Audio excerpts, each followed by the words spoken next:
This video discusses a case involving extreme violence and abuse that may be disturbing to some viewers. Viewer discretion is advised. Before we continue, if you want to see more videos like this one, please give this video a like and subscribe to our channel. By doing so, you'll be supporting our mission to raise awareness and tell stories that matter. Some stories are too heartbreaking to ignore, even if they are difficult to hear. The tragic case of Junko Furuta is one such story, a tale of unimaginable cruelty and systemic failure. It's a case that demands attention, not for the horror it represents, but for the lessons it teaches us about justice, empathy, and the importance of protecting the vulnerable. This is Junko Furuta's story. Junko Furuta was born on January 18, 1971, in Misato, Saitama Prefecture, Japan.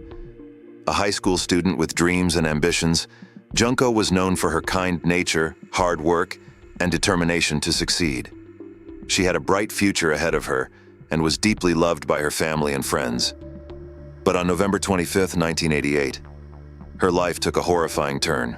In November 1988, Junko's life was normal and happy. She attended school, worked part-time, and looked forward to her future. But her life changed forever on the evening of November 25, 1988. On that evening, Junko was walking home from her part-time job. Unbeknownst to her, she was being followed by Hiroshi Miyano, a 17-year-old boy with connections to a local gang. Miyano was known for his violent behavior and had a history of targeting women. Miyano saw Junko and decided to make her his next victim. He pretended to be a concerned stranger, asking if she needed help. When Junko refused his advances, he became enraged. Together with his friends, Joe Ogura, Yasushi Watanabe, and Nobuharu Minato, he ambushed Junko, forcing her into a warehouse. Junko was taken to Nobuharu Minato's home in Adachi, Tokyo. This house would become a place of unimaginable suffering. Minato's parents lived in the home but did not intervene. It's unclear if they were too afraid of the gang or simply indifferent. The group forced Junko to call her parents and tell them she had run away. This phone call stopped the police from searching for her. With no one coming to her rescue, Junko was completely at the mercy of her captors. What Junko Furuta endured over 44 days is beyond comprehension.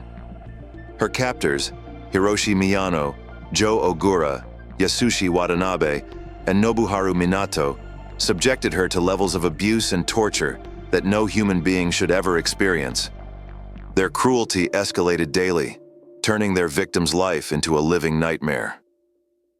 From the very beginning, Junko was beaten repeatedly. They punched, kicked, and struck her with various objects. Over time, they escalated the violence, using iron rods, wooden sticks, and even golf clubs. They broke several of her bones, leaving her unable to move or defend herself. Her injuries became so severe that she could no longer stand. The repeated beatings caused internal bleeding and intense pain, yet they showed no mercy.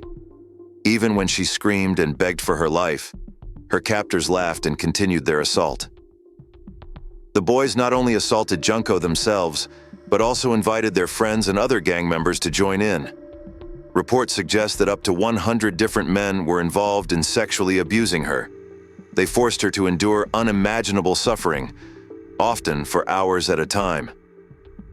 They mutilated her body, inserting foreign objects such as glass bottles, metal rods, and hot objects into her. These acts caused immense internal injuries and infections, but her captors showed no concern for her suffering. As the abuse continued, Junko was deprived of food and water. They starved her for days, forcing her to eat cockroaches and drink her own urine when she became desperate. This lack of proper nutrition weakened her body further, leaving her defenseless. Junko's captors found new ways to torment her each day. They burned her skin with cigarettes and lighters, leaving deep scars all over her body.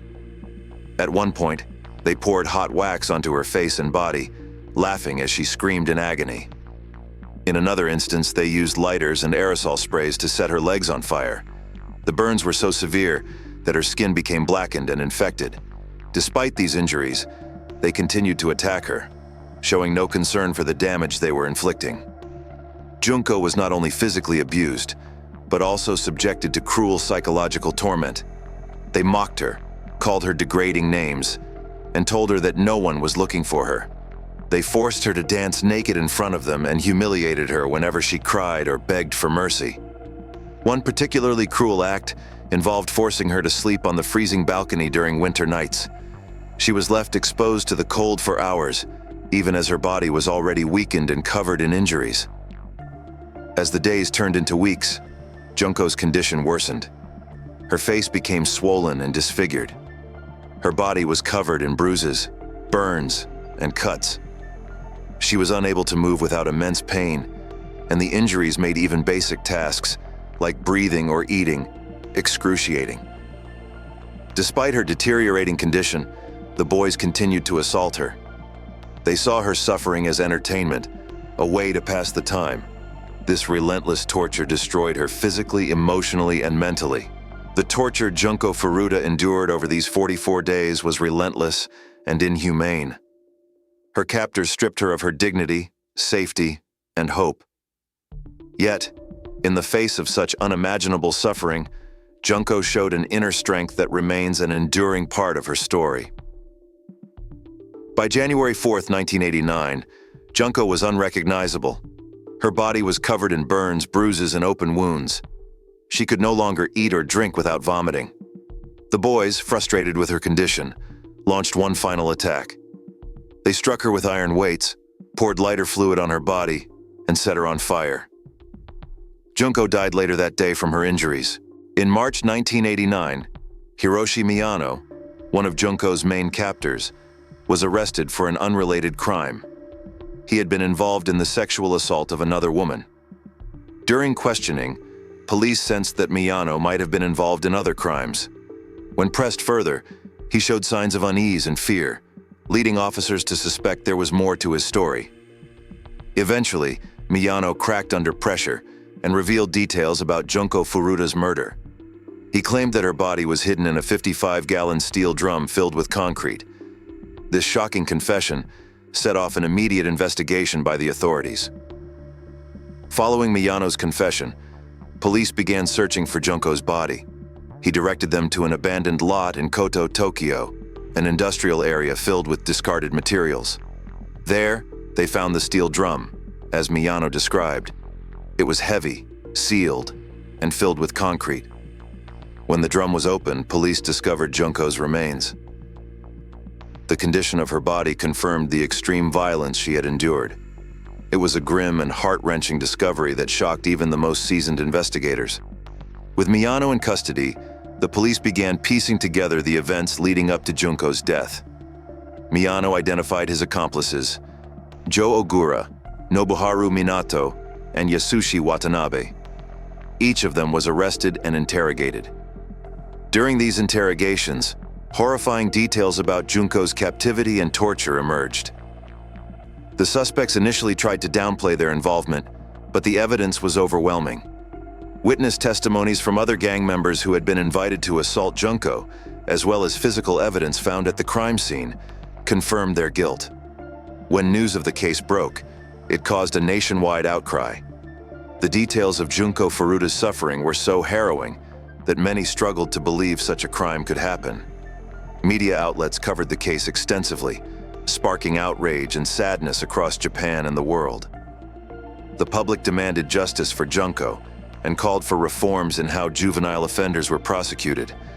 Many felt that societal apathy and a lack of accountability had allowed this crime to happen. Junko's family was devastated by the discovery of her death. For months, they had held on to hope that she would return home. Instead, they were faced with the horrifying reality of what she had endured. Her parents and siblings struggled to cope with the loss and the unimaginable pain she had suffered. Junko's father, in particular, spoke out against the leniency of the legal system, advocating for stricter penalties for violent offenders. He wanted the world to remember his daughter not just as a victim, but as a symbol of the need for justice. The discovery of Junko Furuta's remains marked the beginning of a legal process that would expose the horrifying details of her case to the world. While the investigation brought her family some closure, it also revealed the failures of the justice system and the indifference of those who could have intervened. Despite overwhelming evidence, the sentences were shockingly lenient. Hiroshi Miyano received 20 years in prison, the maximum sentence for a juvenile.